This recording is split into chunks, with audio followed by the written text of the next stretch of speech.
Dear student, good afternoon. आज हम Gauss की प्रमेय की सहायता से वैद्युत क्षेत्र की तीव्रता और कूलाम के नियम की उत्पत्ति के बारे में पढ़ेंगे।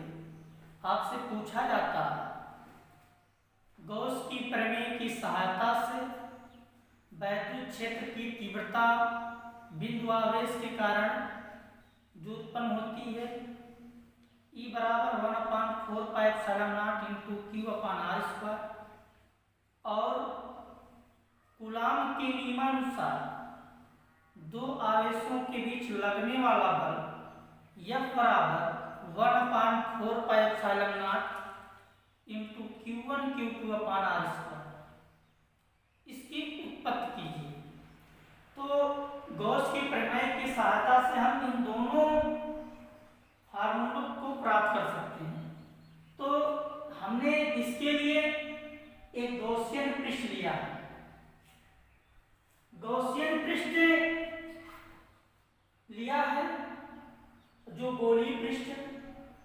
इसका केंद्र O और इसके केंद्र पर हमने एक आवेश लिया है +Q आवेश। केंद्र O से r मीटर की दूरी पर एक बिंदु P है जहां पर हमको वैद्युत क्षेत्र की तीव्रता ज्ञात करना है।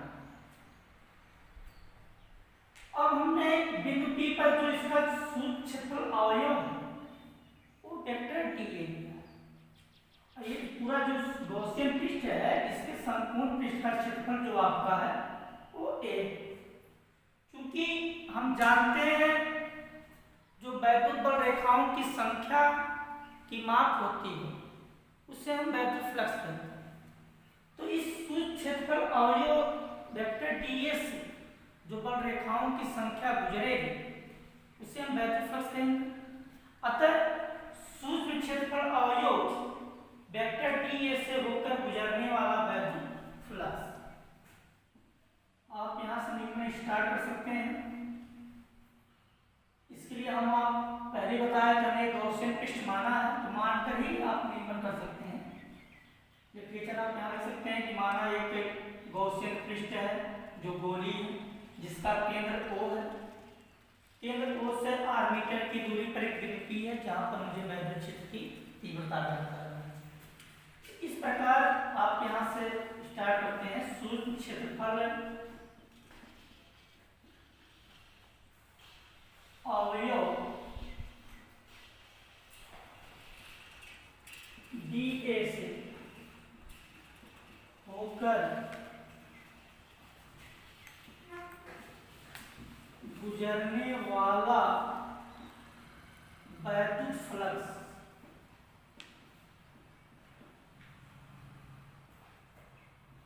d∅E इक्वल टू, क्योंकि जो पृष्ठ है वो एक बंद पृष्ठ होगा क्योंकि गॉसियन पृष्ठ जो होता है वो एक स्वेच्छ बंद पृष्ठ होता है। तो वैद्युत d∅ equal to close integral vector E dot vector d। d∅E equal to close integral E dA cos theta. यहाँ थीटा की जो वैल्यू है वो 0 है। थीटा इक्वल टू 0 है। तब आपका d∅E इक्वल टू हो जाएगा close integral E dA cos theta की जगह 0। cos 0 का मान 1 होता है। तब आपका होगा d∅E equal to close integral E dA। वैद्युत क्षेत्र की तीव्रता सभी बिंदुओं पर समान है तथा ये नियत है, बाहर हो जाएगा। d∅E equal to E close integral dA, जहां क्लोज इंटीग्रल dA बराबर संपूर्ण पृष्ठ का क्षेत्रफल, संपूर्ण पृष्ठ का क्षेत्रफल। पृष्ठ आपका एक गोलीय पृष्ठ है। अतः गोले के पृष्ठ का जो क्षेत्रफल होता है 4πr²। तो इसकी जगह आप लिख सकते हैं 4πr²।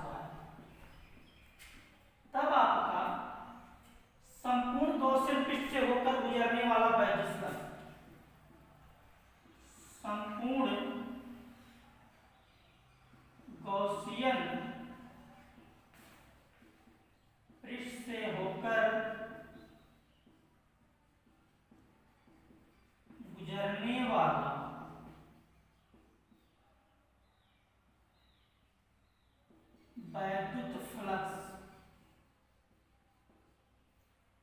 Phi E equal to E into 4 pi are square, समीकरण इसको आप ये बना। क्योंकि आप जानते हैं गॉस की प्रमेय से वैद्युत flux phi E equal to होता है आपका Q upon epsilon not.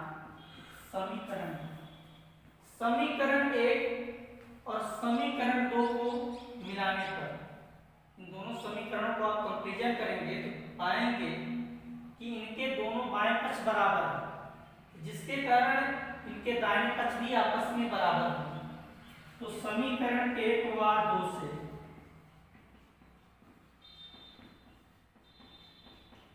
E into में 4 pi are square equal to q upon epsilon, या E equal to q upon 4 pi are square epsilon, या E equal to 1 upon 4 pi epsilon naught into Q upon are square. ये formula जो आपका प्राप्त हुआ है, ये बिंदु आवेश के कारण उत्पन्न वैद्युत क्षेत्र की तीव्रता का फार्मूला, जो हम कूलाम के नियम की सहायता से आज इसको प्राप्त किए हैं।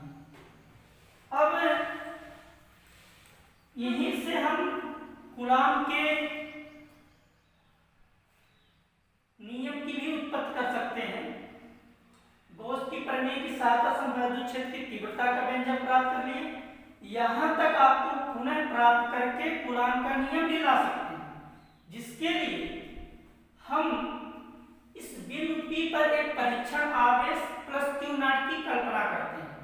जो आप ये बिंदु P है, हम इस पर एक क्यू नॉट जो परीक्षण आवेश होता है उसकी एक कल्पना करते हैं। तो चूंकि आप जानते हैं कि दो आवेशों के बीच एक फोर्स लगता है, जो आपका आकर्षण भी बल हो सकता है और प्रतिकर्षण बल भी हो सकता है। हमने ये दोनों चार्ट लिया है प्लस का, इसलिए इसके बीच आपका प्रतिकर्षण बल लगेगा। तो हमने प्लस क्यू नॉट इस पर एक चार्ज माना है, यहाँ पर एक फोर्स लगेगा दिया। क्योंकि आप जानते हैं कि वैद्युत क्षेत्र में अगर परीक्षण आवेश रखा गया है तो उस पर जो फोर्स लगेगा F, और परीक्षण आवेश क्यू नॉट के मान की निष्पत्ति को वैद्युत क्षेत्र की तीव्रता कहते हैं। वैद्युत क्षेत्र की तीव्रता की परिभाषा के अनुसार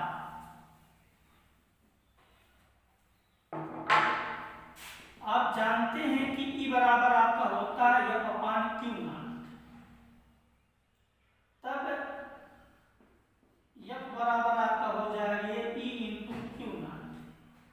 F बराबर E का मान आपने प्राप्त किया 1 upon 4 pi epsilon into Q upon are square into आपका ये क्यू नॉट।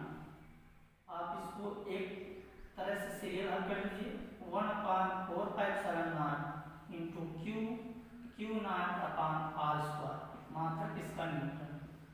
इस प्रकार आप गॉस की प्रमेय की सहायता से बिंदु आवेश के कारण उत्पन्न वैद्युत क्षेत्र की तीव्रता का व्यंजक भी प्राप्त कर सकते हैं और कूलाम के नियम की।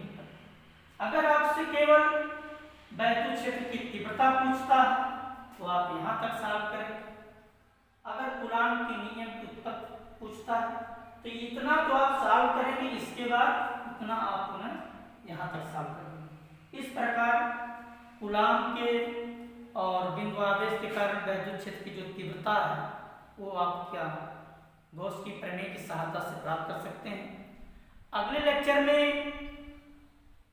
इस चैप्टर का सवाल बताया जाएगा। इस चैप्टर आपका यूज होता है, तो आप सवाल को हल करिएगा और आगे आपको एक्सरसाइज कर सकते हैं।